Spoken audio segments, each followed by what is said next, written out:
Okay, I need you folks to bear with me because this is Miss Lewis, but this is my very first video. Don't know how it's going to work. Got a new contraption.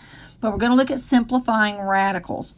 Okay, the first thing is when you have a radical like the square root of 25, and you look at that and you say, is that a perfect square root? And most of you know that the answer is yes, and that answer would be 5.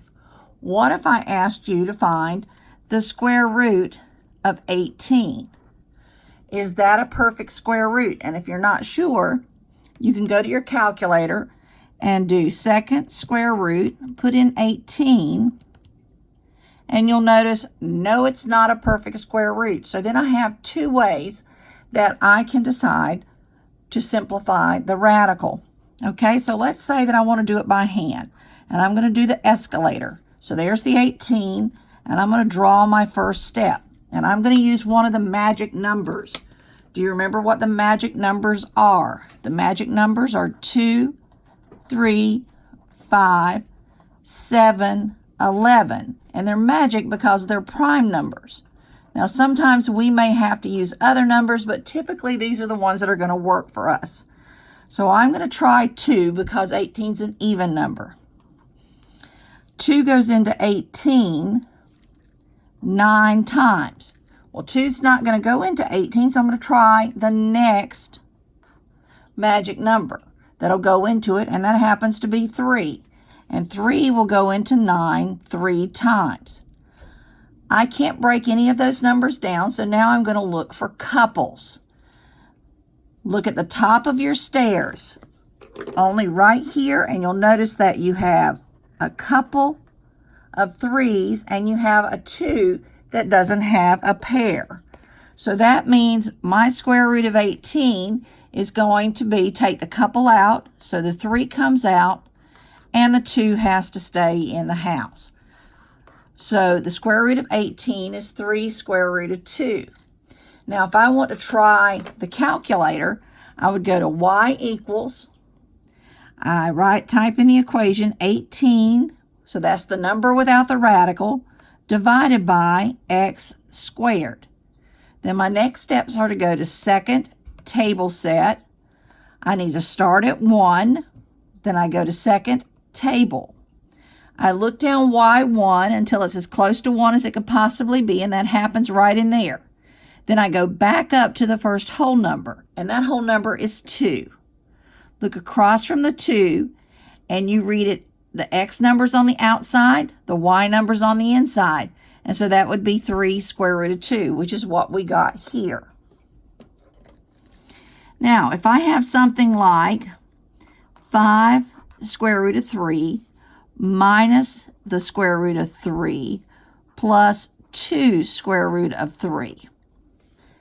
If I'm adding and subtracting radicals, I need to look to see if they have the same radicand. And the radicand is the number inside the radical. And in each of these cases, I have a square root of 3. Now, this particular problem does have a trick in it that I need to remember. There's an understood 1 there. I know my answer is going to have a square root of 3. And then I'm going to look only at the coefficients. The 5 minus the 1, which is 4, plus the 2, which is 6. So 5 square root of 3 minus the square root of 3 plus 2 square root of 3 is 6 square root of 3. If I give you one like 5 square root of 7 times 3 square root of 14. Okay, we're multiplying radicals, so when we multiply radicals, we need to do outside times outside, so there's my outside numbers, and I'm going to do 5 times 3. When I look at these two numbers, neither one of those is a perfect square, so under the radical, I'm going to do inside times inside. So when I multiply the 5 times the 3, that's 15. 7 times 14 is 98.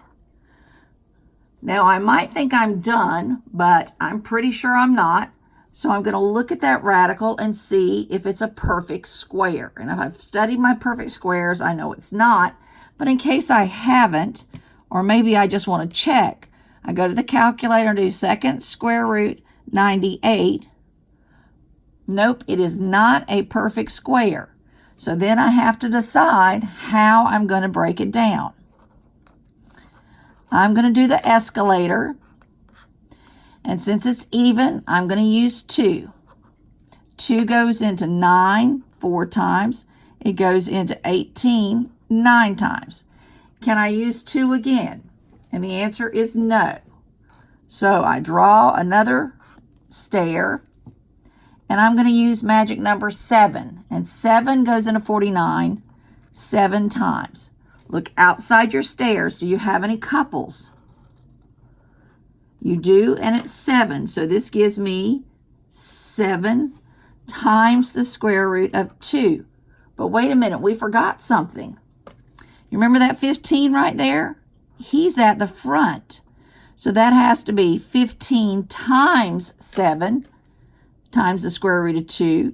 So we multiply this 15 times the 7, and that gives me 105 times the square root of 2. And now my problem is simplified. So when you're multiplying radicals, it's important to remember you do outside times outside, inside times inside, and then see if you can break it down. So if I had 3 times the square root of 6 times negative 4 square root of 8. All right, this is a multiplication problem. So again, we're going to do outside times outside. So that's 3 times negative 4. Inside the radical, we're going to multiply inside times inside, which is 6 times 8. So that's going to give me outside, I get 3 times negative 4 is negative 12. Inside, I get 48. Okay, this time I'm going to remember to bring down that number on the outside, which is negative 12. 48, is it a perfect square? No. Do I want to do the escalator or the calculator? This time I think I want to do the calculator. So I'm going to go to y equals, clear out what's in there, put in my 48 divided by x squared. Then second table set, make sure it starts at 1. Second table, I'm going to scroll down to where it's as close to 1 as possible, and it happened right there. Work my way back up. Under y1, the first whole number is 3. So I look across from the 3. That tells me the 4 is on the outside, the 3 is on the inside. So now I'm going to multiply negative 12 times 4, which is negative 48. And that's going to be times the square root of 3. And there's nothing else I can do to that problem. Now, let's say that I have one like this. 4 square root of 6 plus 3 square root of 8 plus 5 square root of 2. Okay, 6 is not a perfect square. It cannot be broken down. So I'm just going to bring down that 4 square root of 6. Plus, I'm going to bring down the 3.